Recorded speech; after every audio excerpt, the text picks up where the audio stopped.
진리의 견고함으로 그렇게 아버지 주님 앞에 예배드리며 나아가길 원하오니 우리를 인도하여 주시옵소서. 하나님이여 이 시간 주님의 인도하심을 따라 그렇게 예배를 드림으로 주의 영광을 보며 그렇게 나아가길 원합니다. 주님을 만나길 원합니다. 감사합니다. 주님. 예수님의 이름으로 기도합니다. 아멘. 추가곡 146장입니다. 추가곡 146장.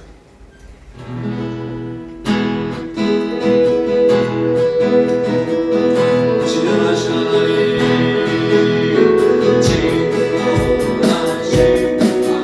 하나님, 주님을 모습 변하신 하나님,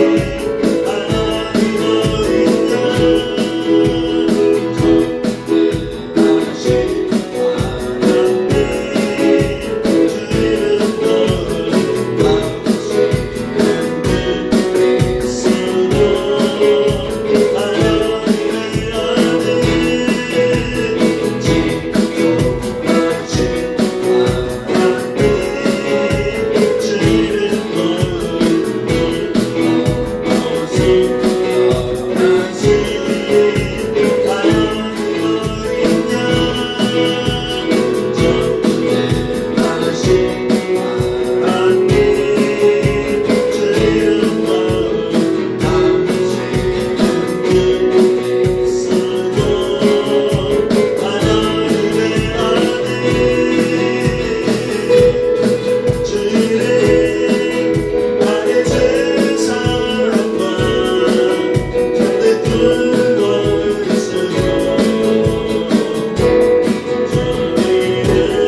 온전히 우리가 그 가운데 모든 그 자리에 있게 하여 주시옵소서.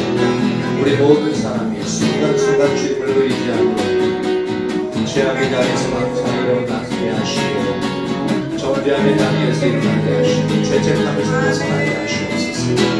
하나님, 저희 아무런 그 안에서 온전한 자유를 누리며 주님과의 그 친밀한 관계가 회복되어 그렇게 주님과 함께 주님이 원하시는 그 자를 나아갈 수 있는 우리 한 사람 한 사람 되어지게 하여 주시옵소서.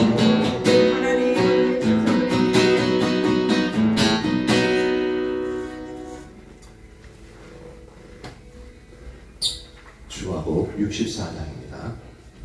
주화복 64장.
안에 사시는 예수님, 그분을 사랑하며 그분을 두려워하는 자가 있었습니다. 그분을 사랑하게 되어지면 그분의 말씀을 따르기 위해 갈망하게 되어지고 또한 그렇게 삶을 살아가게 될 것입니다. 그분을 우리 안에 계시는 주님을 두려워하며 우리가 거룩하신 주님으로 인하여 공의의 하나님으로 인하여 우리가 죄를 싫어하고 무서워하며 싫어버리게 될 것입니다. 우리에게 그 은혜가 온전히 부어질 수 있도록 그렇게 기도합니다. 아멘 주님, 아멘 주님. 우리 안에 살아계신 예수님을 우리가 선명히 인식하는 그러한 은혜를 우리에게 부어주시길 간절히 소망합니다. 우리 안에 살아계시는 하나님, 그 하나님을 우리가 온전히 기억함으로 그 하나님을 온전히 사랑하게 하시고 그 하나님을 사랑함으로 주님을 따르며 주의 말씀대로 살기를 갈망하는 그러한 자리로 우리가 온전히 나아가길 간절히 소망합니다. 그래요, 주님이 기뻐하시는 자리에 있고 주님이 가시는 곳에 우리도 가는 그러한 자리로 나아갈 수 있도록 우리를 인도하시고 역사하여 주시옵소서. 또한 우리 안에 계시는 살아계신 그 하나님을 두려워하게 하사 그 공의의 하나님, 그 거룩하신 하나님을 두려워하게 하사 우리가 죄에서 떠나며 그 죄를 무서워하고 그 죄를 싫어버리는 그러한 자리에 있게 하여 주시옵소서. 네, 우리가 정결하며 거룩하게 되어지는 아버지의 삶을 살아갈 수 있도록 하나님이 우리에게 그 은혜를 부어주십시오. 그 하나님을 온전히 깨닫고 그 하나님을 온전히 따르는 그러한 자리로 우리를 이끌어주세요.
예수님으로 기도합니다.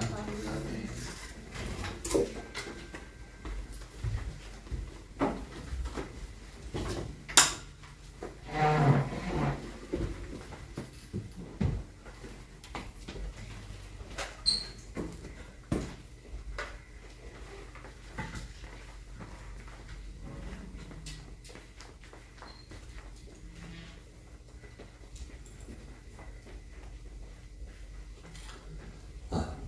사도행전 25장 전체 오늘 살펴보려고 합니다.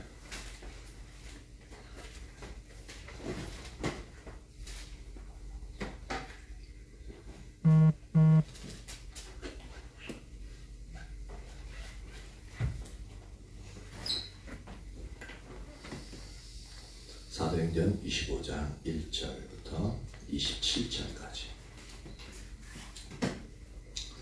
많긴 한데 같이 한번 읽어봅니다. 자, 명료하고 아주 또렷또렷한 소리로 제가 같이 교독합니다.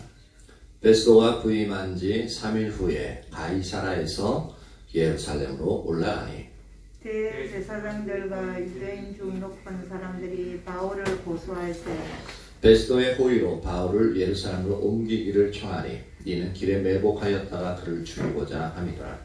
베스도가 대답하여 바울이 가이사라에 부르된 것과 자기도 멀지 않아 떠나갈 것을 말하고 또 이르되 너희 중 유력한 자들은 나와 함께 내려가서 그 사람에게 만일 옳지 아니한 일이 있거든 고발하라 하니라.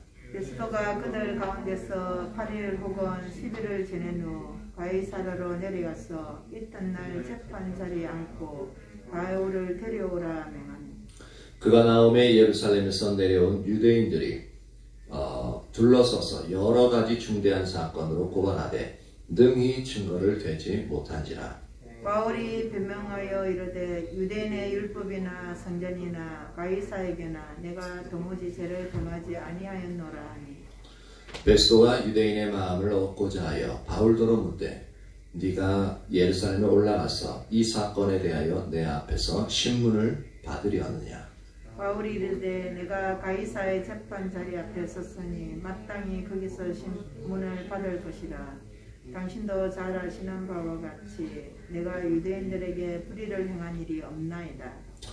만일 내가 불의를 행하여 죽을 죄를 지었으면 죽기를 사양하지 아니할 것이나 만일 이 사람들이 나를 고발하는 것이 다 사실이 아니면 아무도 나를 그들에게 내줄 수 없나이다. 내가 가이사께 상소하노라 한대.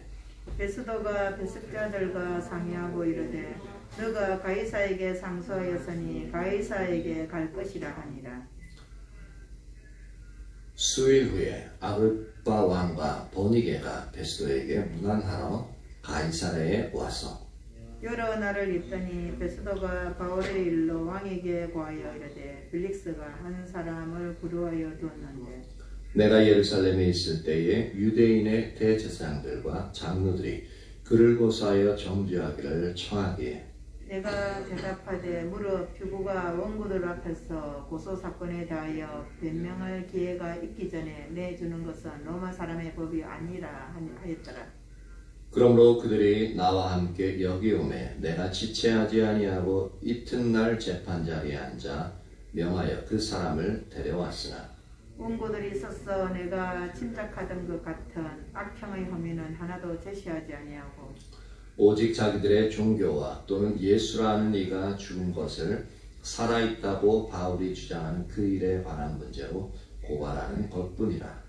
내가 이 일에 대하여 어떻게 심리할지는 몰라서 바울에게 묻되 예루살렘에 올라가서 이 일의 신문을 받으려느냐 한즉 바울은 황제의 판결을 받도록 자기를 지켜주기를 호소하므로 내가 그를 가이사에게 보내기까지 지켜두라 명하였노라 하니 아그리빠가 베스도에게 이르되 나도 이 사람의 말을 듣고자 하노라. 베스도가 이르되 내일 들으리이다 하더라. 이튿날 아그리빠와 버니게가 크게 위험을 바치고 와서 천부장들과 시중에 높은 사람들과 함께 접견 장소에 들어오고 베스도의 명으로 바울을 데려오니 베스도가 말하되 아그리빠 왕과 여기 같이 있는 여러분이여 당신들이 보는 이 사람은 유대의 모든 무리가 크게 지되 살려 두지 못할 사람이라고 하여 예루살렘에서와 여기서도 내게 청혼하였으나 내가 살피건대 죽일 죄를 범한 일이 없더이다. 그러나 그가 황제에게 상소함으로 보내기로 결정하였나이다. 그에 대하여 황제께 확실한 사실을 알 것이 없으므로 신문한 후 상소할 자료가 있을까 하여 당신들 앞 특히 아그리파 왕 앞에 당신 앞에 그를 세웠나이다. 같이 읽습니다. 그 제목도 밝히지 아니하고 죄수를 보내는 것이 무리한 일인 줄 아나이다 하였더라.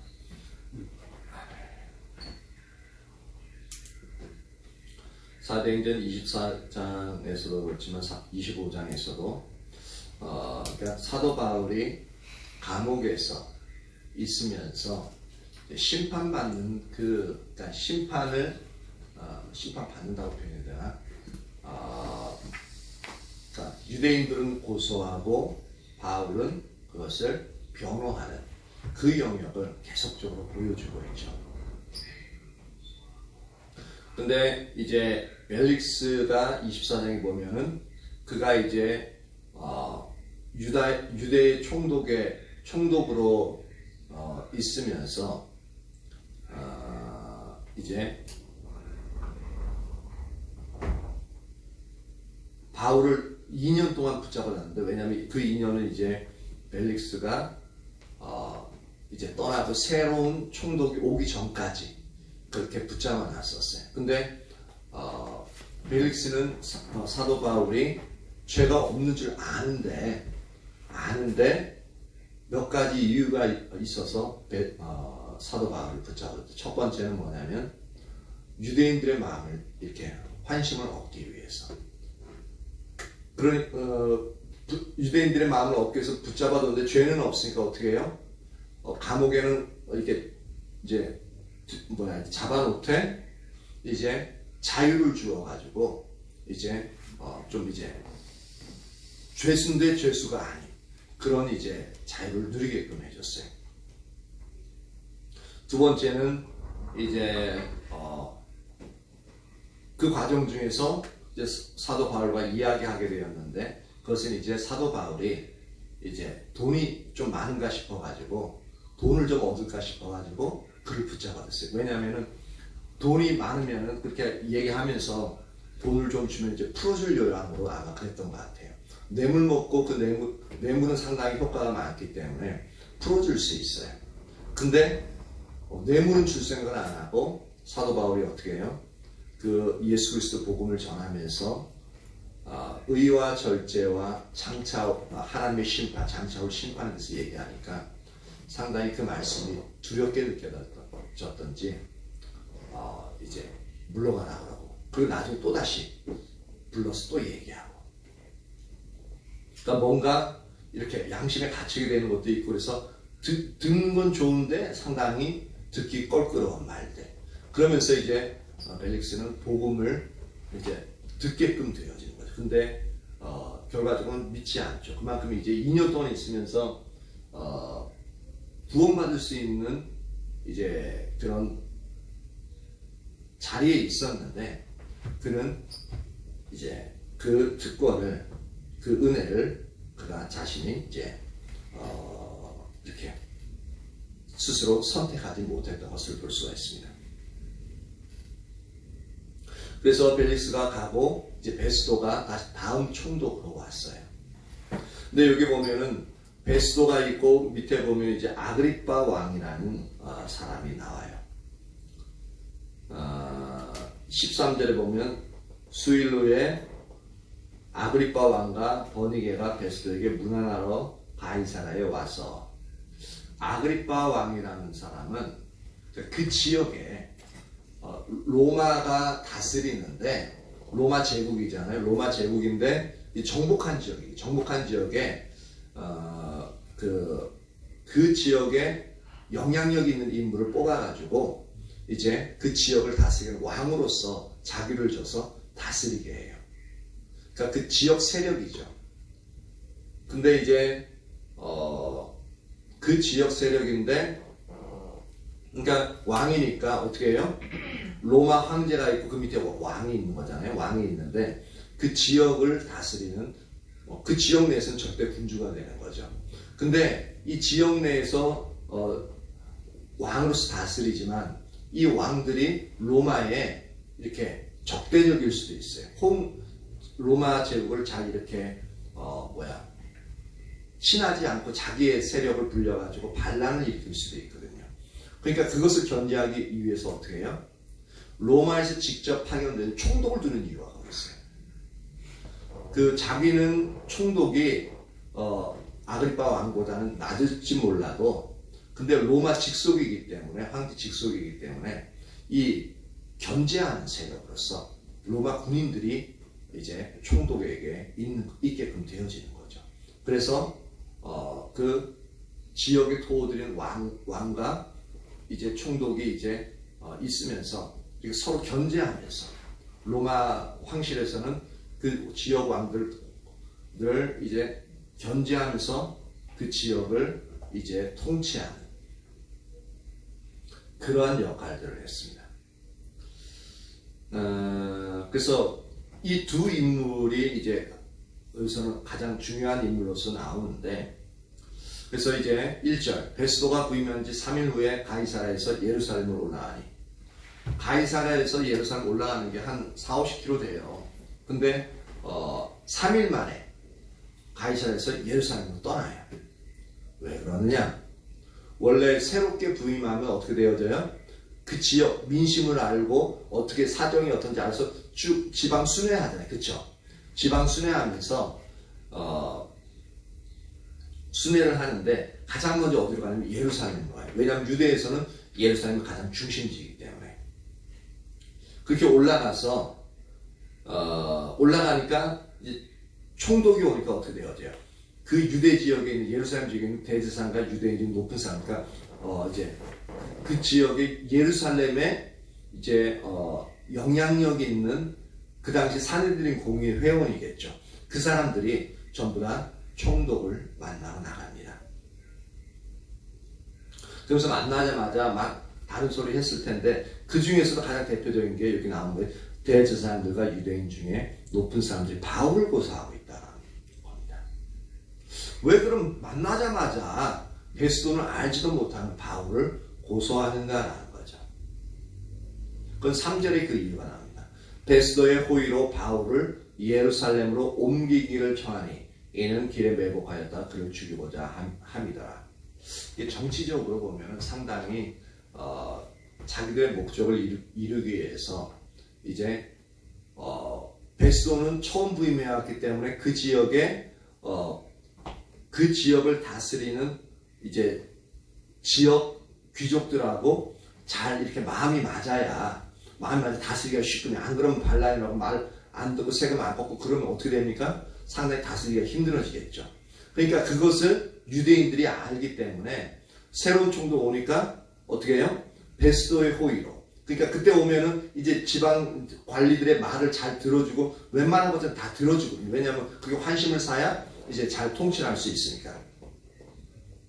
그래서 그것을 빌미로 해가지고 무기를 잡아가지고 사도 바울을 예루살렘으로 옮겨서 그 가는 길에 매복하였다가 죽이기로 작정을 한 거예요. 그러니까 바울을 지금 총독이 있는 가이사랴에 두지 말고 예루살렘을 와서 유대인이니까 예루살렘에 와가지고 심판받게 좀 해주십시오. 그렇게 이제 청을 올리는 겁니다. 근데 이것은 그러면은 베스도는 거절 못해요. 왜냐면 그 이제 유대인들이 환심을 얻으니까 거절 못하고 이제 별로 어려운 부탁도 아니기 때문에 들어주게끔 되어져 있거든요. 4절 베스도가 대답하여 바울이 가이사랴에서 구류된 것과 자기도 멀지 않아 떠나갈 것을 말하고 또 이르되 너희 중 유력한 자들 나와 함께 내려가서 그 사람에게 만일 옳지 아니한 일이 있거든 고발하라 하니라. 그러니까 베스도가 얘기하는 부분이 뭐냐면 그 바울은 가이사랴에 있으니까 나도 이제 여기 있다가 이제 예루살렘에 이제 넘어갈 거다. 내려갈 거니까 너희도 내가 내려갈 때 너희도 이제 내려와서 바울에 대해서 그러면 이제 고발해라. 그럼 내가 이제 보고서 너희들 뜻대로 할지 안 할지 내가 결정하겠다. 그러고 이제 가는 거죠. 그래서 6절에 보니까 베스도가 그들 가운데서 8일 혹은 11일 지내. 그러니까 그 예루살렘에서 8일 내지 10일을 그 자리에 있었던 거예요. 그리고 나서 가이사랴로 다시 총독이 있는 그곳으로 내려가서 이튿날 재판 자리에 앉고 바울을 데려오라 명하니. 상당히 빠르죠. 내려가자마자 그 다음날 이제 재판 자리를 베풀고 바울을 데려오라고 얘기합니다.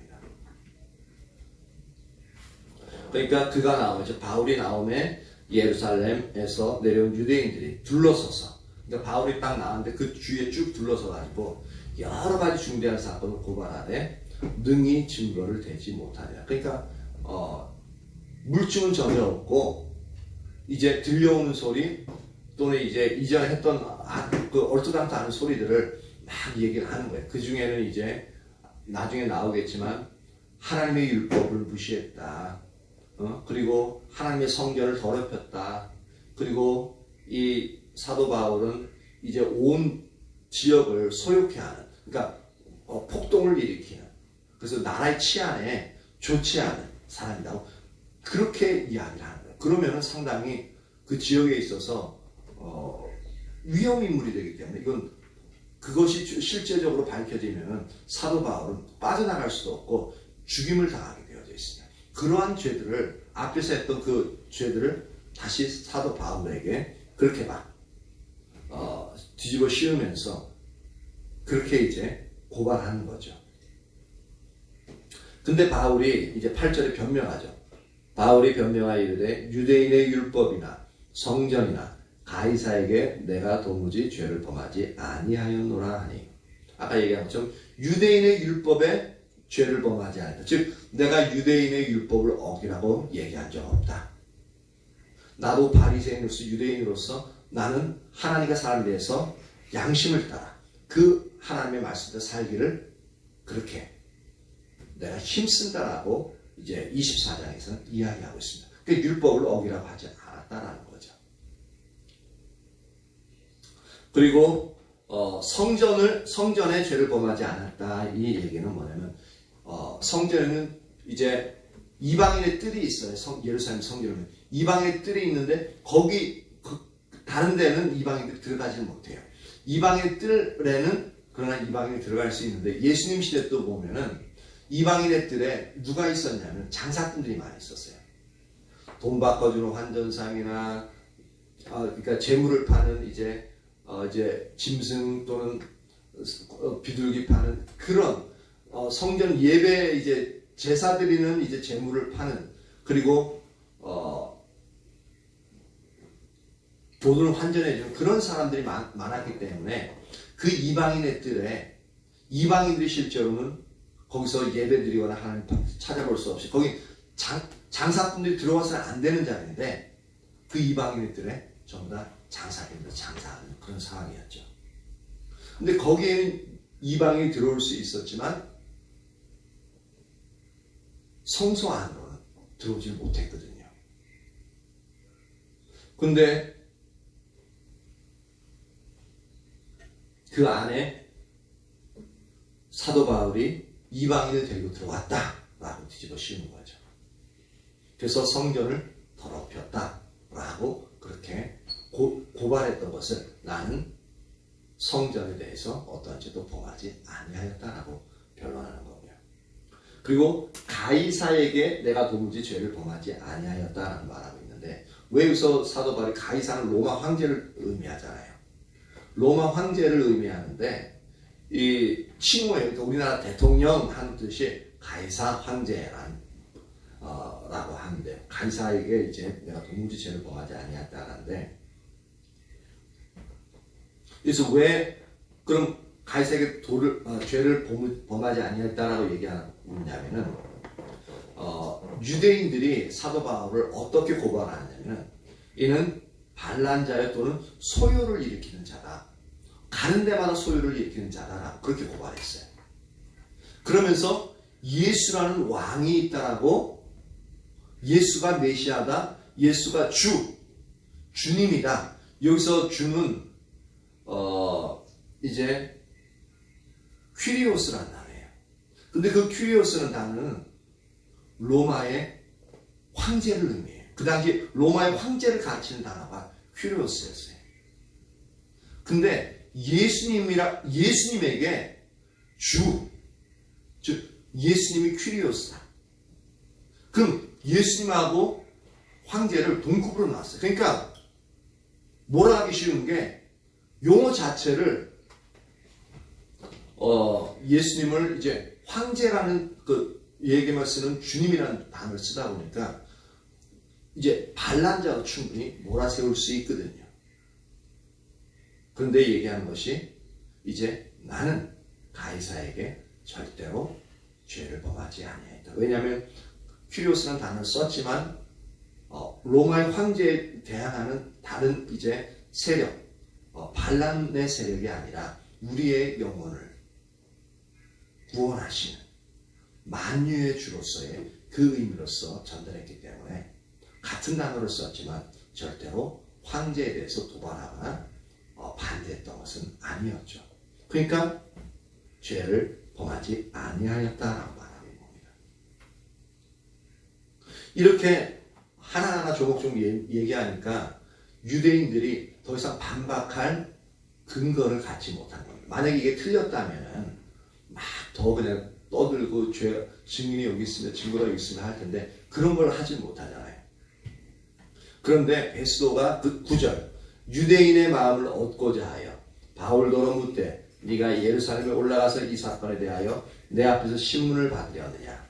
그러니까 베스도는 사도 바울 한 사람이야 뭐 상관없으니까 사도 바울을 유대인들에게 내어줌으로 말미암아 자기가 유대인들의 마음을 얻기를 원하는 거예요. 그래서 바울에게 네가 예루살렘 올라가서 나도 거기 갈 텐데 거기서 나에게 예루살렘에서 이제 그렇게 심판을 받겠느냐라고 얘기하고 있습니다. 근데 이 부분에 있어서 바울은 완전히 거절합니다. 바울이 이르되 내가 가이사의 재판자리 앞에 섰으니 마땅히 거기서 신문을 받을 것이라. 당신도 잘 아시는 바와 같이 내가 유대인들에게 불의를 행한 일이 없나이다. 만일 내가 불의를 행하여 무슨 죽은 죄를 지었으며 죽기를 사행하지 아니할 것이나 만일 이 사람들이 나를 고발하는 것이 다 사실이 아니면 아무도 나를 그들에게 내줄 수 없나이다. 내가 가이사께 상소하노라 한대. 그러니까 사도 바울은 이제 가게 되어지면 죽을 수밖에 없다는 것을 잘 알아요. 그 전에 사도 바울을 죽이고자 했다는 그런 음모가 있고 유대인들이 여기서 이 총독이 다스리는 가이사라에서 분명히 심판할 수 있음에도 불구하고 굳이 유대로 예루살렘으로 데리고 가려는 의도는 뭐냐면 그 중에서 사도 바울을 죽이기 위함입니다. 그걸 알고 있어요. 그러니까 가면은 사도 바울은 죽을 수밖에 없는 거예요. 그래서 그걸 아니까 어떻게 하냐면 내가 가이사의 재판자리 앞에 섰기 때문에 유대에 있는 예루살렘 가는 게 아니라 마땅히 이 자리에서 가이사의 재판자리 앞에서 내가 신문 받겠다. 만약에 내가 유대인들이 잘못했다면 유대인들이 죽을 것도 내가 두려워하지 않지만 그들에게 죄를 범한 적 없다. 그래서 나는 가이사께 상소한다. 이게 뭐냐면 유대인들의 손에서 나를 지켜달라. 그리고 나는 가이사에게 직접 가서 내가 옳은지 잘못되었는지를 심판을 받겠다라는 겁니다. 로마인들의 이제 기본적인 특권 중에 하나가 뭐냐면 로마인들은 황제에게 직접 소송을 제기할 수 있어요. 대단한 특권이죠. 그러니까 우리나라 국민이 난 대통령하고 가서 내 잘못을 억울하고 얘기하겠어. 그렇게 대통령 만날 수 있나요? 없죠. 근데 그 당시에는 로마 제국에서는 그러니까 로마인이라는 그 자부심 그리고 로마인의 특권을 강력하게 함으로 말미암아 또한 이제 전국민들을 이제 로마인으로서 흡수하고자 하는 그 영역도 있고 그래서 통치를 하면서 이제 제국이 이제 안정적으로 이제 로마 제국을 다스릴 수 있기 위해서 이러한 이제 정책을 폈던 거죠. 그래서 사도 바울은 태어나면서부터 로마 시민권을 받았기 때문에 나는 가이사께 상소한다. 나를 지켜달라. 나는 예루살렘 내려가지 않겠다. 그렇게 이야기합니다.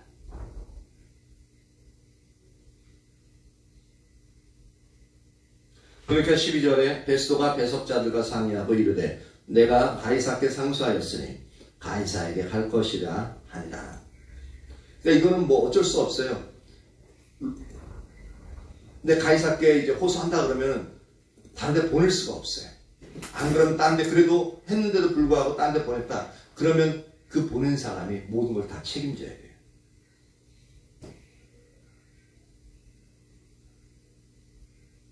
근데 13절에 보니까 아까 아그리빠 왕이 이제 내려오죠. 아그리빠 왕과 버니게가 베스도에게 문안하러 가이사랴에 와서 이 아그리빠 왕은 그 유대 지역을 또 다스리는 지역 이제 군주라고 했잖아요.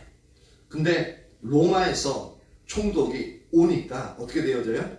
서로 이것도 거기 있는 아그리빠와 그 지역 이제 왕과 로마 직접 온 총독과 사이가 좋아야지 이제 왕 자기를 계속적으로 유지할 수 있고 또한 편안하게 그리고 더욱더 큰 세력을 이제 키울 수 있거든요. 그러니까 어떻게 되어져요? 이 가이사라에 이 아그리빠 왕이 문안 오는 거예요. 문안 와가지고 새로운 총독이 오니까 어떻게 해요? 아, 잘 왔냐고. 어디 얼굴 한번 보자고. 이 총독이 아그리빠 왕에게 찾아가는 게 아니에요. 아그리빠가 총독에게 찾아오고 있습니다. 그만큼 그 직급은 이제 총독이 좀 낮아도 거의 동등하게 이제 그렇게 세력이 있는 사람이 바로 로마에 직접 파견되어진 베스도 총독이었던 거죠. 그러니까 왕이 직접 나오는데 여기서 버니게는 누구냐면 이 아그리빠 왕의 여동생이에요. 여동생으로서 이제 어디 왜 같이 다니는지 모르겠지만 하여튼 이 인사하러 문안하러 오는데 이제 그 누이 동생과 함께 이제 아그리빠 왕과 그렇게 베스도에게 갔던 것을 말하고 있습니다. 그리고 거기서 이제 여러 날을 이제 축하하면서 있었어요. 그러니까 베스도가 어느 날 이제 바울의 일로 왕의 고하에 이르되 벨릭스가 한 사람을 구려하여 두었더니 붙잡아뒀는데 내가 예루살렘에 있을 때에 유대인의 대제사장들과 장로들이 그를 고소하여 정죄하기를 정하게 해요. 내가 대답해서 무릎피고가 원고들 앞에서 사건에 대해 변명할 기회가 있기 전에 내지는 것은 로마 사람의 법이 아니니라 하였노라. 그러므로 그들이 나와 함께 여기 오매 내가 지체하지 아니하고 이튿날 재판자리에 앉아 명하여 그 사람들을 데려왔으나 원고들이 써서 내가 짐작하던 것 같은 악행의 혐의는 하나도 제시하지 아니하고 오직 자기들의 종교가 또는 예수라 하는 이가 죽은 것을 살아났다고 바울이 주장하는 그 일에 관한 문제로 고발하는 것뿐이라. 지금 여기서 자기들의 종교는 아까 전에 뭐예요? 이스라엘의 율법, 유대인의 율법과 성전에 관한 부분이고 그 다음 예수라는 이가 죽었다고 살아났다. 그렇게 바울이 주장하는데 그분이 퀴리오스, 이제 주님이라고 한다.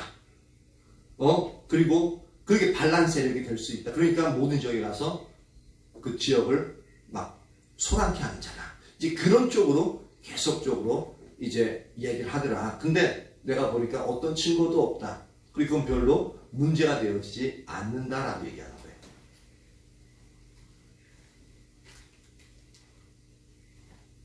그러니까 이 베스도도 그 얘기를 딱 듣고 보니까 어떻게 되어져요? 죄가 없다는 것이 베스도도 알아요. 근데 죄가 없으면 어떻게 해요? 풀어줘야 돼요. 근데 풀어주지 않죠. 근데 일단은 가이사께 이제 호소했기 때문에, 가이사에게 호소했기 때문에 그를 보낼 수밖에 없어요. 근데 이제 어떻게 보내야 될지 몰라가지고 이제 아그리빠 왕에게 얘기를 하는 거예요. 20절. 내가 이 일에 대하여 어떻게 심리할지 몰라서 바울에게 묻되 예루살렘 올라가서 이 일에 신문을 받으려 하느냐 한절. 근데 요거는 일단 유대인의 이제 마음을 얻기 위해서 이렇게 했는데 그 말은 쏙 빼버리죠. 마음에 그것은 이제 나타내지 않고 이제 겉으로 드러난 것만 이렇게 얘기하고 있습니다. 바울은 황제의 판결을 받도록 자기를 지켜주기를 호소하므로 내가 그를 가이사께 보내기까지 지켜주라 명하였노라 하니 아그리빠가 베스도에게 이르되 나도 이 사람의 말을 듣고자 하노라. 베스도가 이르되 내일 들으시리이다 하더라. 그러니까 어떤 사람인지 이제 아그리빠가 이제 보고 싶은 거예요. 그러니까 이튿날 아그리빠와 버니게가 크게 위험을 갖추고 와서 천부장들과 시중의 높은 사람들과 함께 접견 장소에 들어오고 베스도의 명으로 바울을 데려오니. 근데 이거 보세요. 여기 모인 사람들이 아그리빠 왕과 그 여동생 버니게 그리고 천부장이 한둘이 아니에요. 천부장들과 시중에 높은 사람들과 함께 접견 장소에 들어와요. 근데 나중에 26장에 보면 뭐 하냐면 여기서 사도 바울이 주님을 만났던 그런 부분과 예수님에 대해서 얘기하고 있습니다. 그러니까 이게 감옥에는 갇혔는데 감옥에 갇힘으로 말하면 하나님의 뜻은 뭐냐면 그렇게 복음을 듣지 않는 고위관리, 자기가 평민으로서 그냥 전하면은 도대체 복음이 귀족들에겐 전해질 수가 없는데 이 죄인의 자리에 있음으로 말미암아 희한한 거죠. 하나님 그렇게 사용하셔요. 죄인의 자리에 있음으로 말미암아 모든 그 지역에 있는 모든 귀인들에게 한꺼번에, 그것도 1대1로가 아니라 한꺼번에 복음을 전할 수 있는 그런 기회를 만든다는 겁니다. 그러면서 그들에게 하나님의 은혜를 얻을 수 있는 기회를 주시는 거죠.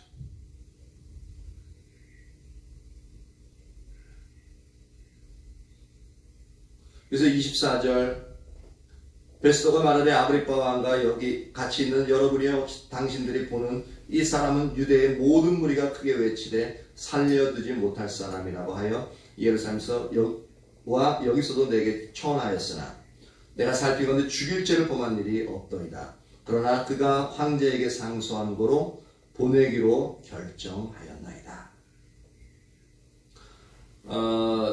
예수님을 이제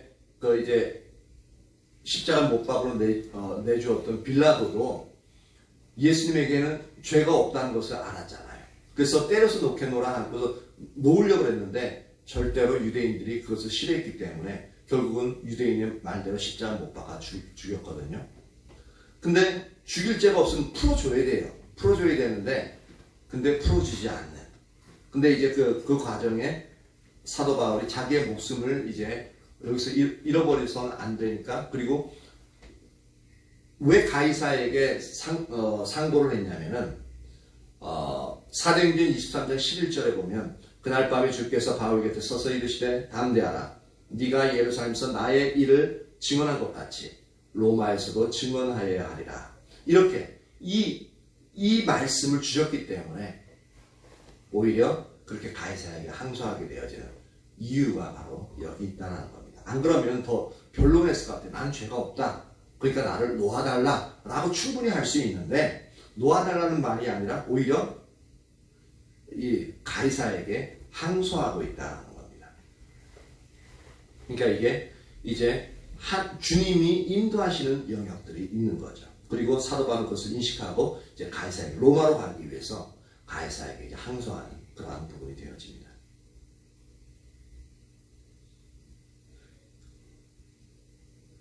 26절 그에 대하여 황제께 확실한 사실을 아뢰 것이 없으므로 신문한 후 상소할 자가 있을까 하여 당신들 앞 특히 아그리빠 왕 당신 앞에 그를 내세웠나이다. 그 제목도 밝히지 아니하고 죄수를 보내는 것이 무리한 일인 줄 아나이다 하였더라. 그러니까 이것도 베스도도 이것이 사도 바울이 이렇게 가이사에게 항소했지만 이게 죄가 없는 사람을 보낸다는 게 말이 안 되잖아요. 그러니까 여기서 보면 무리하다, 무리한 일이라고 하고 있는데 여기 무리한이라는 뜻은 뭐냐면 이성에 위배된다는 거예요. 그러니까 제정신이 아니라는 거죠.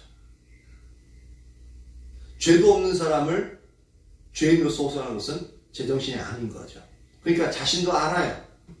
그래서 무슨 죄목을 찾아야겠는데 자기는 못 찾겠으니까 이제 아그리빠 왕과 여러 사람들의 이제 의견을 묻기 위해서 어떤 죄로 이제 가이사에게 보낼지 그것을 이제 하기 위해서 이제 이러한 자리를 마련했다라는 겁니다. 이 전체를 쭉 살펴봤는데 여기서 보면은 어떻게 보면은 이거 그냥 한두 줄 성경에서 한두 줄로만 이렇게 해가지고 24장이나 25절 이렇게 할 수 있는 부분이에요. 근데 상당히 세세하게 하나하나 다 적고 있죠. 그러면 적으면은 쓸데없는 걸 성경에 하나님이 적어놓지는 않거든요. 여기서 하나님이 일하시는 영역들이 있기 때문에 그것을 보이시기 위해서 이러한 부분들을 이제 상세하게 기록하고 있습니다. 즉 하나님이 어떻게 사도 바울을 이제 하나님 말씀하신 대로 이제 로마로 보내는가, 그리고 주위의 사람들 통해서 환경을 통해서 풀려나야 정상인 사람을 풀려나지 못하도록 하면서 그 안에서 진짜 복음을 평생토록 듣지 못할 사람들에게 복음을 증거하는, 그리하여서 하나님은 그들도 여전히 구원받기 원하시는 하나님, 자비로운 하나님임을 볼 수가 있는 거죠. 그러면서 복음을 이방인에게 온 세계 복음을 증거하는 그러한 부분을 우리가 볼 수 있습니다. 근데 사도 바울 개인자신으로서는 죄인이 아닌데 죄수로서 끌려가고 핍박받고 고난당하는 상황이 되어지는 거죠. 그러니까 힘들 수 있어요. 우리도 이제 하나님의 이제 우리 사명을 받고 그 사명을 완수하는 길에 있어서 우리 평상시 생활에서도 그것이 하나님이 우리를 두신 그 자리에 학생으로서 또한 직장인으로서 또 가정주부로서 또 아빠로서 엄마로서 이렇게 두고 있는 부분들이 일상적인 이 영역들이 우리가 그 시기에 그 자리에 있는 그리고 그 상황의 일들을 하게 되어지는 모든 부분들이 하나님이 우리에게 주신 하나님의 일들입니다. 우리는 그 여태까지 그렇게 생각해 본 적이 없잖아요. 저도 물론 이제 그랬었습니다. 단지 하나님의 일 하면은 교회 와서 이렇게 찬양하고 반주 같이 하고 이렇게 목회하고 전도하고 그런 것이 이제 하나님의 일이라고 생각했어요. 근데 하나님의 일의 개념은 그것만이 아니라는 것입니다. 하나님이 우리에게 그 자리에 살아가게 하신 것들, 그리고 직장에서 행하게 하신 그 일들, 그 모든 것들을 통해서 하나님은 하나님을 섬기기를 원하셔요. 마찬가지로 사도 바울도 죄인으로서 그 자리에 있지만 근데 오히려 그 죄인의 신부로서 하나님의 일들을 하고 있는 것을 볼 수 있습니다. 근데 사도 바울은 좀 전에 얘기한 것처럼 불편함을 겪죠. 그래서 우리가 하나님의 일을 할 때, 일상적으로 할 때 우리에게 손해가 되고 내가 억울한 상황을 처할 수 있다는 거예요.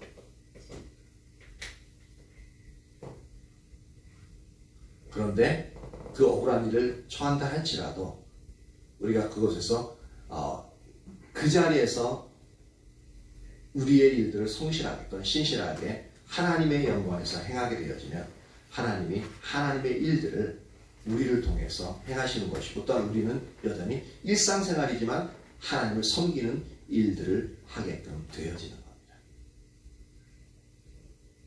저와 여러분 모두가 일상생활에 있어서도 이제 우리가 하나님의 일이 어떠한 것인지 우리가 더욱더 선명히 깨닫고 하나님을 섬기는 그러한 자리에 있음으로 말미암아 하나님의 영광을 드리는 저와 여러분 되어질 수 있기를 예수님의 이름으로 축복합니다.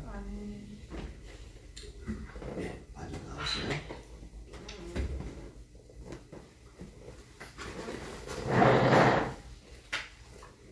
은성이 나와야지. 뭘 쳐다봐. 그렇죠. 왜? 나올까 말까 이제 보고 있죠.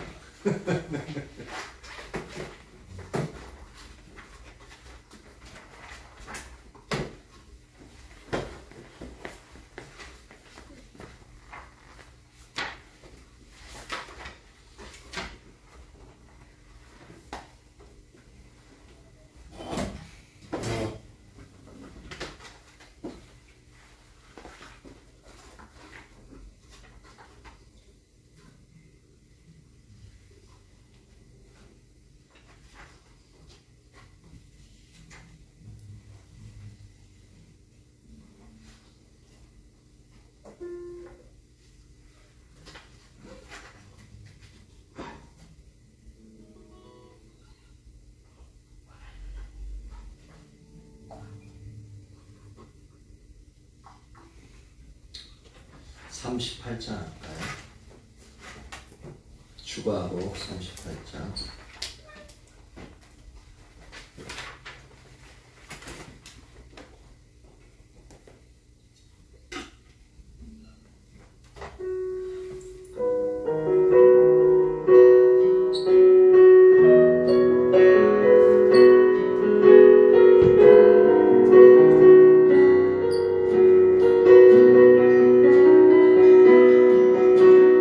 주의 나라가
하나님이 기뻐하시면 내가 그것을 하겠다라고. 근데 우리의 실제 삶에서는 그렇지 않을 때가 더 많습니다. 그것은 내 중심의 고백으로서 이렇게 신앙의 고백이 되어질 수 있는 아주 아름다운 언어들이에요. 그런데 실제 삶으로 딱 들어오면은 내 감정의 문제, 내 자존심의 문제, 내 상처로 인한 것들, 그리고 세상의 유혹, 또한 어려움들, 그것으로 인해서 내가 하나님 기뻐하시면 내가 모든 것을 하겠습니다. 그 영역들을 지키지 못하는 경우가 되게 많습니다. 그 말하고 곧장 돌아서가지고 이제 지키지 못하는 경우가 더 많죠. 그게 바로 우리 자신입니다. 근데 사도 바울은 자신의 감정만 상관없이 그렇게 하나님이 인도하시는 대로 그렇게 삶을 자기가 손해보면서 억울한 그렇게 운명을 뒤집어 쓰면서도 하나님의 뜻대로 삶을 사는 것을 볼 수가 있습니다. 즉 주님이 기뻐하시는 뜻대로 살아가기 위해서 우리가 그만한 대가를 지불해야 한다는 거죠. 그래서 우리가 진정 주님을 기뻐하기에 그 하나님의 뜻에 순종해서 우리가 지불해야 될 그 대가들을 능히 지불할 수 있도록 그 은혜를 부어달라고. 그리고 그 대가는 그로 인해서 하나님이 이루시는 놀라운 일들에 비하면 아무것도 아니라는 것을 우리가 선명히 보고 우리가 기꺼이 미련 없이 그 대가를 지불할 수 있는 그 자리까지 갈 수 있도록 그 은혜를 부어달라고, 그것을 볼 수 있게 해달라고 그렇게 같이 기도합니다. 할렐루야. 살아계신 하나님 감사와 찬양을 올려드립니다. 하나님이여, 하나님이여, 우리에게 보이신 주님의 뜻, 주님의 뜻, 하나님이여, 우리가 주님 앞에 당구할 때에 하나님이여, 하나님이여, 하나님이여, 우리가 주님이 기뻐하시면 주님이 원하시는 어떤 것든지 순종하겠다라고 항상 고백을 합니다. 그리고 주님의 뜻대로 살겠노라고 고백을 합니다. 하지만 실제 삶에서는 진정 그 고백과는 다른 아버지의 그러한 삶을 살아갈 때가 우리에게 너무나도 많이 있습니다. 우리가 고백을 하고 아버지 맹세를 하지만 우리 안에는 그것을, 그 고백을 따라 하나님의 말씀을 아버지에 따라 순종할 수 있는 그 어떠한 힘도 없습니다. 그 어떤 능력도 없습니다. 그러기에 온전히 그 말을 하고 나서 얼마 안 있다가 그 다음 순간 우리가 그 맹세한 것에 대해서 그 갈망에 대해서 온전히 지키지 못하는 우리 자신입니다. 하지만 주님의 말씀대로 살아가기 위해서는 그런 대가 지불이 반드시 필요함을 잘 압니다. 하나님이여, 하나님이여, 하나님이여, 그 대가 지불로 인하여서 하나님이 아버지 하나님 뜻대로 살아갈 때에 그 어떤 일들, 그 놀라운고 그 귀하고 하나님 나라의 길이 남는 그런 아버지 귀한 일들 행하신다는 것을 보게 하여 주시죠. 그것이 얼마나 존귀한 일인지 보게 하여 주시옵소서.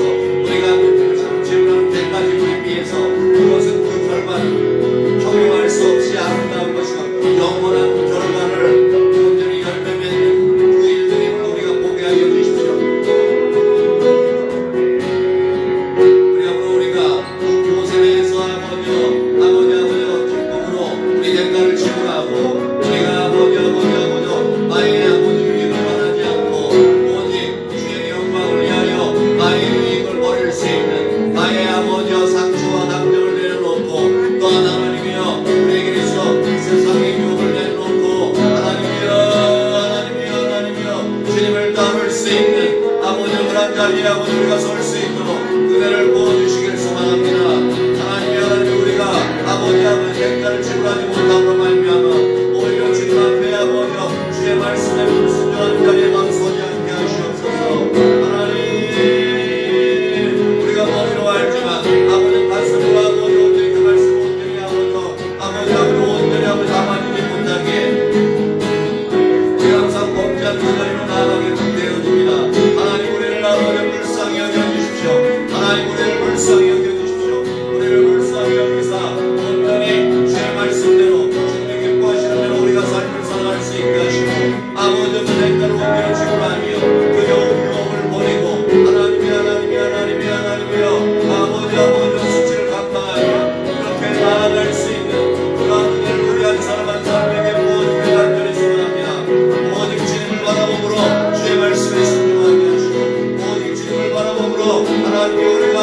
나아갈 수 있는 그러한 은혜를 우리에게 부어주시옵소서. 우리가 사도 바울을 바라봅니다.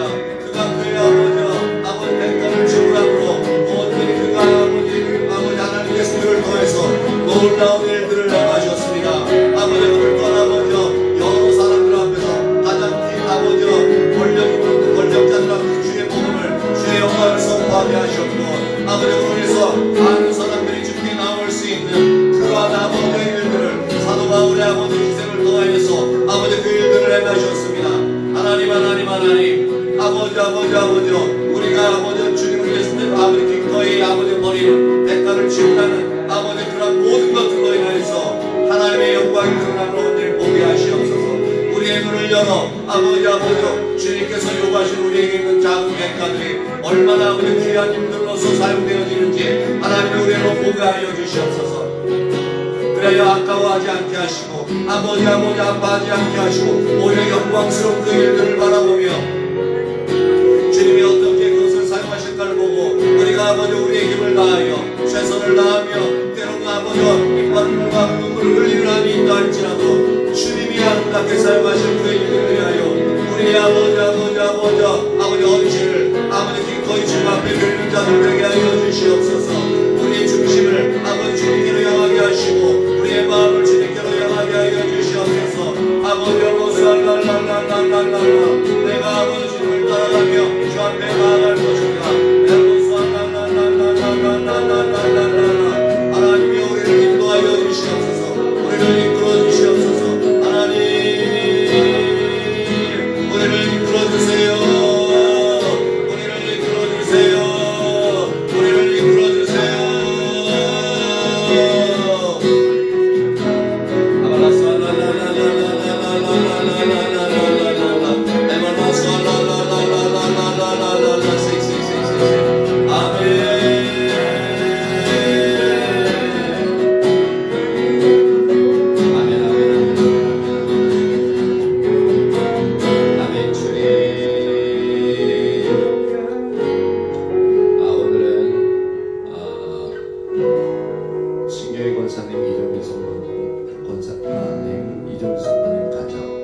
은수하든지 이 가정을 위해서만 기도하고요. 그리고 박종 선도님, 김종락 선도님 가정 그리고 그 자녀들 위해서 이 두 가정을 위해서 좀 같이 기도했으면 좋겠습니다. 할렐루야. 살아계신 하나님 감사와 찬양을 올려드립니다. 당신의 사랑하신 아들 이정민 성도님을 예수님을 축복합니다. 하나님이여 떠나가며 신경 검사님을 예수님의 이름으로 축복합니다. 아버지 이 부부 가운데 아버지 주님의 아름다운 은혜가 아버지 부어지게 하시옵소서. 서로가 서로를 사랑하며 신뢰하고 그렇게 하면 서로가 서로를 위로하며 아버지 위하여 주고 존귀하게 부부가 되게 하여 주시옵소서. 더 나은 믿음의 부부가 되게 하사 그 자녀들의 은주와 은수에게 아버지 본이 되어지는 아름다운 아버지 부모님이 되어질 수 있도록 인도하여 주시길 간절히 소망합니다. 하나님이 먼저 믿음의 아버지로서 아버지 세워주시길 소망합니다. 영적인 리더로서 그 아버지를 세워주시고 아름다운 동문배들로서 신경이 권사님을 세워주시며 아버지 그리하여서 이 가정이 주님 안에서 아름답게 아버지 성숙되어지게 하시고 또한 그 자녀들을 주님의 은혜로 말미암아 주님의 강건한 믿음의 군사로서 이 두 자녀가 자라나기를 원합니다. 은혜를 아버지 지켜주십시오. 은혜에게 있어서 하나님이여 주님께서 지혜와 총명을 갖추시길 주사 아버지여 그 모든 것들을 주의 영광을 위해서 사용할 수 있게 하여 주시옵소서. 또한 아버지 지금 아버지가 하는 일들에 있어서 건강을 주시길 간절히 소망합니다. 하나님 주님께서 활력을 주시고 안건케 하여 주시옵소서. 또한 은수에게 주님 성령으로 충만케 하사 하나님이 은수를 이끄시는 그러한 아버지의 일들을 보게 하시고 그의 아버지의 미련을 있사 그가 무엇을 주게 될지 성령이 보고 나아갈 수 있게 하여 주시길 간절히 소망합니다. 이 가정이 아름답게 그렇게 아버지 건너이 세워지게 하여 주옵소서. 박정수 성도님을 예수님 축복합니다.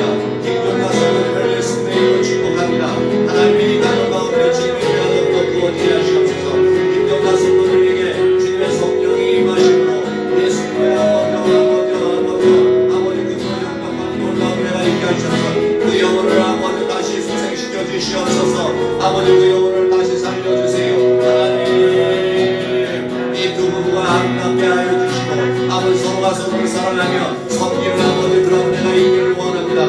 같은 성도님에게 주님의 은혜가 임하게 하사 하나님이여 더욱더 그 심령 가운데 주를 향한 열망과 열정을 부어주시고 아버지 주를 향하여 아버지 주님이 이끄시는 그 삶을 살아갈 수 있도록 인도하여 주옵소서.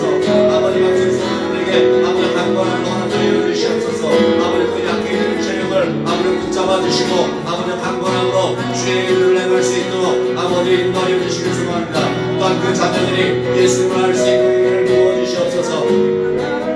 아버지 김대 수영대와 정민이 자매님이 아버지 그 자녀들이 아버지 예수님을 알 수 있는 그 은혜가 아버지 김정관 선생님과 박정 성도님을 인하여서 그 가정 가운데 온전히 축복하기 아버지 축복이 아버지 부어질 수 있도록 인도하여 주시길 소망합니다. 그 가정 가운데 필요한 그 모든 것들 아버지 채우시고 아버지들에게 공급하여 주시옵소서. 하나님 은혜를 부어주세요. 은혜를 부어주세요.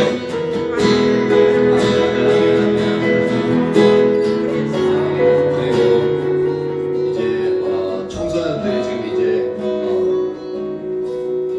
백신을 맞고 있는데 오늘 사랑이가 이제 화이자 백신 1차를 예방 접종했어요. 다음 주에는 영광이가 수요일 날 예방 접종하게 되어지고요. 그리고 내일 또 은경자매님이 이제 2차 백신 접종을 하게끔 되어집니다.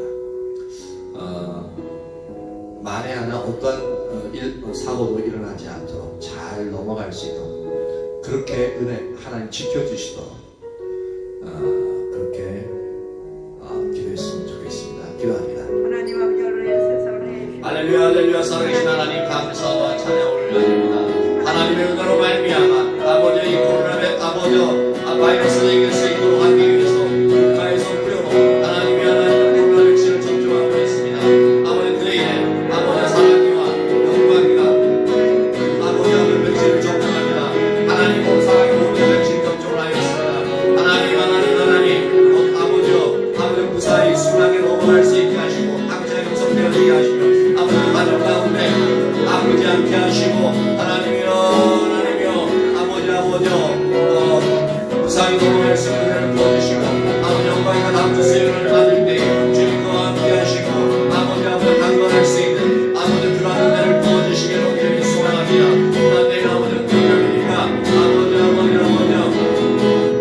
김미경 성도님이 아버지 같이 한번 백신을 접종하게 되어야 됩니다. 하나님 그에게도 아버지 함께 하사 아버지 만난다니 백신 접종이 아버지 하나도 아프지 않도록 그들에게 아버지 은혜를 부어주시길 간절히 소망합니다. 하나님 그 어떤 사람도 아버지 백신 접종을 인하여서 더 이상 아픔을 겪지 않도록 주의 은혜가 아버지 임하게 하여 주시길 간절히 소망합니다. 은혜를 부어주세요. 은혜를 부어주세요.